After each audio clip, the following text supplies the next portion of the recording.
نابۆ داگیرکردنی هەرێمی کوردستان بەڵێ بۆ پاراستنی ژیانی گوندنشینانی سەر سنوور تەنیا بۆ ڕایگشتی هەرێمی کوردستان و کۆمەڵگەی نێودەوڵەتی وەک بۆ هەمووان ئاشکرایە کە نزیکەی 30 ساڵە هەردوو دەوڵەتی داگیرکاری تورکیا و ئێران هەرچی چەک و توانای سەربازی خۆیان هەیە لەسەر خەڵکی مەدەنی و قوربانی دەری سەر سنوورەکانی هەرێمی کوردستان تاقی دەکەنەوە و بە بۆردومانکردن و تۆپ بارانکردن و دامەزراندنی بنکەی سەربازی لە ناوخاکی هەرێمی کوردستاندا هەموو بەندەکانی مافی مرۆڤ و ڕێککەوتنە نێودەوڵەتیەکانیان بەزاندووە و ڕۆژ بە ڕۆژیش چالاکیە سەربازیەکانی خۆیان فراوانتر و فراوانتر دەکەن. دوای هەر ئۆپەراسیۆنێکی سەربازی یاخود هەر چالاکیەکی سەربازی دەوڵەتی تورک بێ شەرمانە بوونی گەریلاکانی پەکەکە لە هەرێمی کوردستاندا دەکاتە بیانوو بۆ بەردەوامیدان بە سنوور شکێنیەکانی.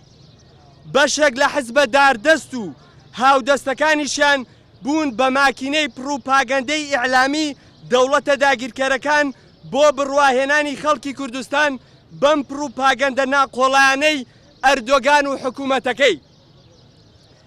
فراوانبوونی داگیرکاریەکانی تورکیا لەم ساڵدا بەشێکە لە ڕێکەوتنێکی فراوان ئامانج لێی بەتەنیا قەندیل و برادۆست و کانی ماسی و سنوورەکانی تر نییە بەڵکو ئامانج لێی بەدیهێنانی خەونی داگیرکردنی کەرکووک و مسڵ و دواتریش هەولێرە.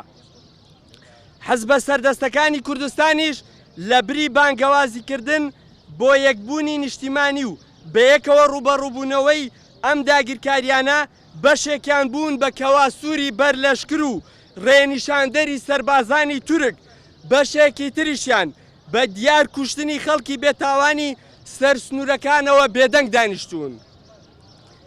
ئێمە لێرەوە بۆردومانەکانی 27 حوزەیرانی کورتەک و بە ئامانجگرتنی خێزانێکی مەدەنی بناری قەندیل شەرمەزار دەکەین و ڕاشی دەگەێنین کە بەیاننامەکەی حکوومەتی هەرێمی کوردستان سەبارەت بەم بۆردومانانە گزارش لە هەستی ئێمەی خەڵکی کوردستان ناکات و بە تەواوەتی ڕەتی دەکەینەوە و بێدەنگی کۆمەڵگەی نێودەوڵەتی و وڵاتە زلێزەکانی جیهان جێگەی پرسیارە و بە تەواوی سەر کۆنەی بێدەنگی و بێهەڵوێستیان دەکەین کە ڕۆژانە بە چەکی ئەوان و بە کەرەستەی سەربازی ئەوان ژن و منداڵ و خەڵکی مەدەنی شەهید دەکرێت و ڕەز و باخی خەڵکی جوتیار بۆردومان دەکرێت و دەسووتێنرێت کەچی ئەوان جگە لە تەماشەکارێک هیچی تر نین.